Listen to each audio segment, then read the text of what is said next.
What's up, everyone? AI can make you faster. But faster at what? Faster at finishing a project? Or faster at becoming the kind of engineer that can finish complex and bigger projects faster? That is really the question you need to ask yourself, especially if you have some experience as an engineer. There's really this tension between moving faster now or moving faster in the long term. AI can absolutely help you ship faster. It can help you debug faster. It can help you find issues in a difficult code base faster. It can help you generate tests, generate the actual code. It can help you answer questions about different code. I've been using it to refactor code and build a new project. But if you use it the wrong way, it can also remove the opportunity for learning and experience and things that become valuable later on. I found from my own experience, since I've been doing coding for 2 decades plus, that AI is really helpful to me, but I use a lot of my experience already in terms of patterns, architecture, infrastructure ideas, all these different tools that I've been working with over the last few decades. That's actually what helps me leverage AI to move so much faster than some of my peers. So it's not actually the tool itself, it's the experience plus the tool that creates this multiplication effect. So the question isn't really, should I use AI or not? That's far too simple. The question is, before I start a project, what am I going to use AI for, and what am I going to do myself? Now, before we dive deeper into this AI problem, there is another basic problem. And that basic problem is software engineers write code too quickly. Before really understanding the problem set, often people run to write the code. This is the wrong approach. You need to apply some kind of a thinking up front. You need to think about the boundaries. What are the edge cases? What are the important factors of the project? Is it something like speed of delivery? Is it robustness? Is it scalability? There's a myriad of different options and tensions we need to consider. And that's not necessarily something AI can help you with. It's going to be far too generic. You need to apply your mind for some specific constraints to this specific project. You need to do that up front. And yes, AI can help you with that process, but this is really where you can decide whether you want to waste your skills, become a little bit dumber by not applying your mind, or whether you want to use this opportunity to really apply your mind into that project settings. That application, the thinking application, is actually going to create that frame in which you build the project. That is really, really important, not just to this project, but also to the longevity of your career. It's this upfront decision, the decision to be disciplined in applying your mind to the project, that's going to help you become smarter, not the use of AI. So like I mentioned, at the beginning of the project, you need to figure out which part of the project is something that you're going to do, which part of the project is something AI is going to do. I really recommend this idea of using a one-pager. It doesn't have to be one page, but it's a document, a written document, where you write down your thoughts, you write down the constraints, you write down the edge cases, you do the planning and upfront design work. Not necessarily a big architecture design, but a kind of a frame around the project. That's going to be really important because later on, when you have to make decisions around scope, or should we also do this, you can refer back to the frame and decide. What I also find, as I've alluded to in a previous video, is that becoming a better engineer isn't necessarily about writing more or better code. It often is that ROI understanding, which is part of that frame, right? The frame is the scope of the project. It decides what that return on investment is going to be. It constrains the investment. It constrains the energy that you put into it. And ultimately, it constrains what the customers see. So let me make this a little bit more practical. You have a project. You need to add support for discount rules on a checkout basket. So yeah, you can just say, hey, AI, I need a discount. Show me how it's done. And that's not really the right way. Take some time to think about, are we going to multiple countries? Are the discounts proportionate to the total volume? Is it related to some kind of a product? Are there refunds involved?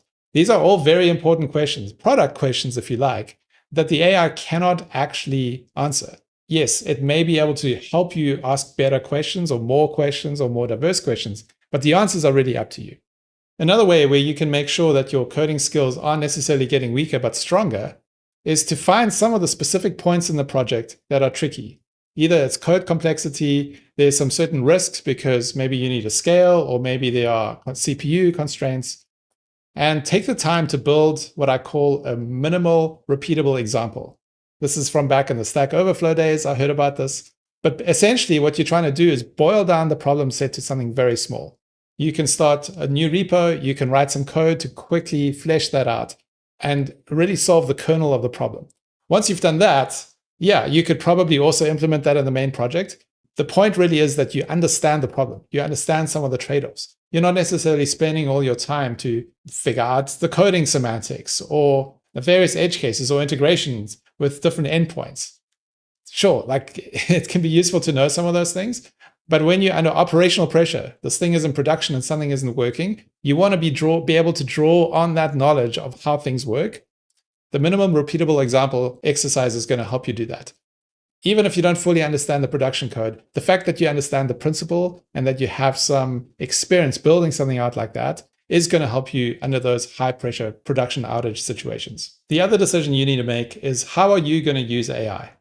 It's not just what is it going to do, but how are you going to use it? And you have a couple of modes. One is, are you going to just use it as a typist? Do you just tell it, hey, do this, and off it goes and does that?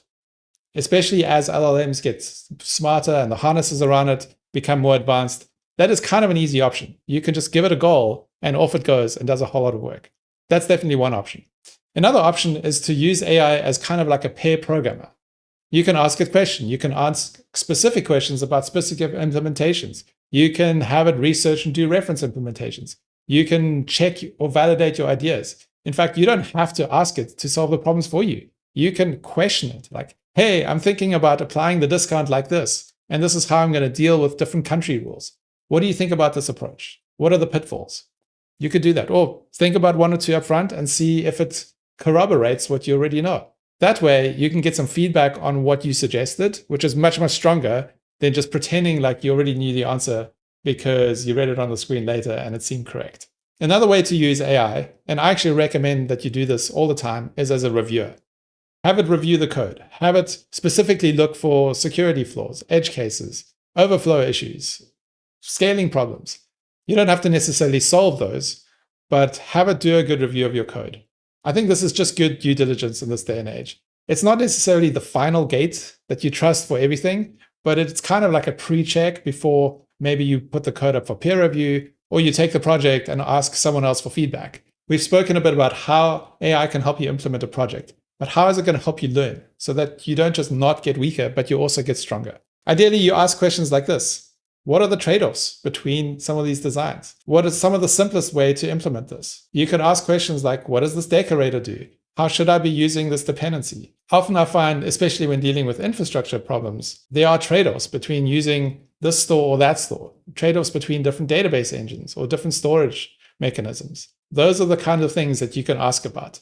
Be curious. Enjoy the journey. Don't just try to get to the destination. Yes, I understand there's some business pressure often, but it's the journey where you do most of your learning. So in summary, AI is a tool that you can use to speed things up, and it's also a tool that you can use to grow your skills. It's not a trade-off of one or the other. What you need to do is make sure you do some upfront thinking to create that frame in which you're going to operate.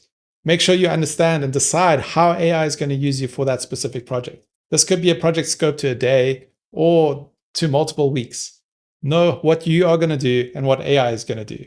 And then be curious. Ask interesting questions. Ask for trade-offs. Ask for this different recommendations. These are very important because it's going to help you learn and assimilate things. And then build that minimum repeatable example. Actually handwrite that code. It's going to be much quicker than doing it in your project, but it's going to solidify that learning that you have in the project. And it's going to help you under operational pressure to know where to look and to solve problems a little bit quicker. What do you think? Does this align with some of your thoughts? Are you struggling with this idea of wanting to grow, but also having pressure to use AI more? Let me know in the comments what you think.